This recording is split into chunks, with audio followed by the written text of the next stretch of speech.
قل إن الصلاة ونسكي ومحياي ومماتي لله رب العالمين সাদাকাল্লাহ। শহীদ কাফেলা বাংলাদেশ জামাত ইসলামী ইয়ারপুর ইউনিয়নের 7 নং ওয়ার্ডের আজকে দাওয়াতি সভার উপস্থিত আছেন আমাদের ওয়ার্ড সভাপতি আয়ুব গাজী ভাই এবং উপস্থিত আছেন আমাদের ওয়ার্ড সেক্রেটারি সবির আহমেদ ভাই এবং আরও রোকন ভাই, দায়িত্বশীল ভাই এবং কর্মী ভাইরা। আসসালামু আলাইকুম রহমতুল্লাহ। আমরা সবাই অবগত আছি যে দাওয়াতি পক্ষ চলিতেছেন 27 তারিখ থেকে 3 তারিখ পর্যন্ত।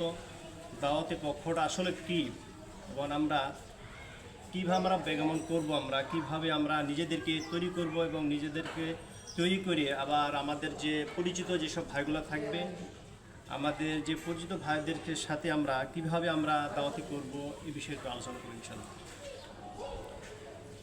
আল্লাহ সুবহানাহু ওয়া তাআলার দরবারে আসলে লাখো কোটি শুকরিয়া জ্ঞাপন করতে যে আল্লাহ সুবহানাহু ওয়া তাআলা আমাদেরকে জুম্মার নামাজ করে একত্রিত করে তার দিনই আঞ্জাম করার জন্য, তার আমাদের দিনের কাজ করার জন্য একত্রিত হতে পেরেছে। আলহামদুলিল্লাহ। সম্মানিত উপস্থিতি, যে একামতের দিনের কাজটা আসলে ফরজ। আমরা যখন জুম্মা নামাজ পড়লাম ফরজ, একামতের দিনের কাজটা করাও কি ফরজ। এই ক্ষেত্রে একামতের দিনের কাজটা করতে হবে কি, যেমন আপনি আমি নামাজ এককভাবে পড়লেও হয়ে যাবে, রোজা এককভাবে পড়লেও হবে, কিন্তু একামতের দিনের কাজটা এমন একটা কাজ যেটা এককভাবে করলে কোনো দিন হাসিল হবে না এবং কোনো দিন এই জিনিসটা একামতের যে গুরুত্ব বা মুহূর্ত বা যে আপনার একটা যে ফরজ হিসেবে কাজ, এই ফরজটা সবাইকে নিয়েই করতে হবে আমাদের।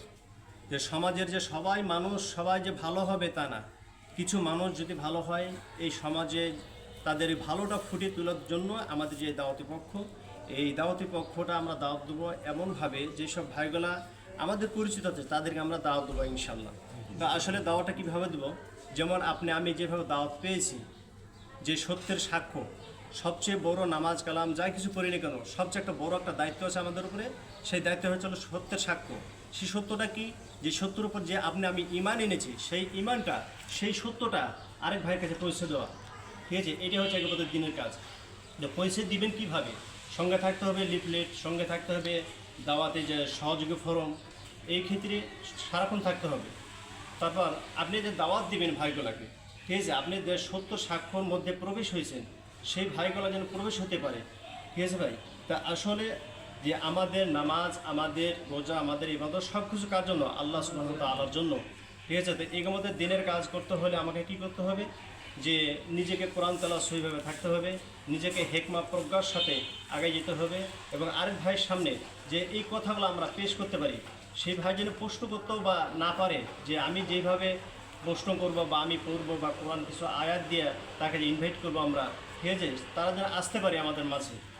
আসলে এগামতের দিনের কাজটা হলো যে ভাই দাওয়াতি পক্ষর যে কাজ, যে সবসময় বই থাকতে হবে, দাওয়াতি বই এবং দাওয়াতি বই থাকতে হবে। আপনি যদি না পারেন, আপনার সভাপতি আছে, ইউনিট সভাপতি, তাদেরকে ধরে দেন, ভাই আমি যে আসলে তাকে দাওয়াত দিয়েছি, আমরা একটু কথা বললেন, সে কথা বলে বাস তাকে সহযোগী করবে, আমাদের মাঝে উপস্থিত করবে, ঠিক আছে? তো আসলে বিষয়টা হলো যে ইজা জা নাসরুল্লাহি ওয়াল ফাত, যখন আমাদের সাহায্য যখন শেষ হয়ে যাবে, আল্লাহর সাহায্য তখন শুরু। আমরা সহজ মানে সাহায্য এমনভাবে করবো, যেমন আমরা সহযোগিতা করবো, এমনভাবে আমরা দাওয়াতি কাজ চালাবো যেটা আমাদের জন্য ভুল ত্রুটি হয়েই থাকে, ঠিক আছে, কিন্তু আল্লাহ তাআলার কাছে ধরা যেন না পড়ে যে এই দায়িত্বটা মহান একটা দায়িত্ব যে আল্লাহ তাআলা দরবারে আমাদেরকে দিয়েছেন ভাই। তো ভাইদেরকে মাঝে আমরা এমনভাবে সাহায্য এমনভাবে আমরা দাওয়াতি কাজ করবো যে দাওয়াতের মাধ্যমে ভাইগুলো যেন জানতে পারে যে আসলে বাংলাদেশ জামাত ইসলামী নিঃস্বার্থ কোনো কাজ করে না, তারা আসলে কাজ করতেছে সবার মানুষ দেশের স্বার্থের জন্য সব কাজ করে, ঠিক আছে ভাই? তো আসলে বিষয়টা একামতের দিনের কাজ সবাই জেনে প্রক্রিয়া এবং সামনে আগায় নিতে পারি এবং সবারই সাহায্য সহযোগিতা কামনা করে আমার সংক্ষিপ্ত বক্তব্য শেষ করছি। আলহামদুলিল্লাহ। আসসালামু আলাইকুম ওয়া রাহমাতুল্লাহ।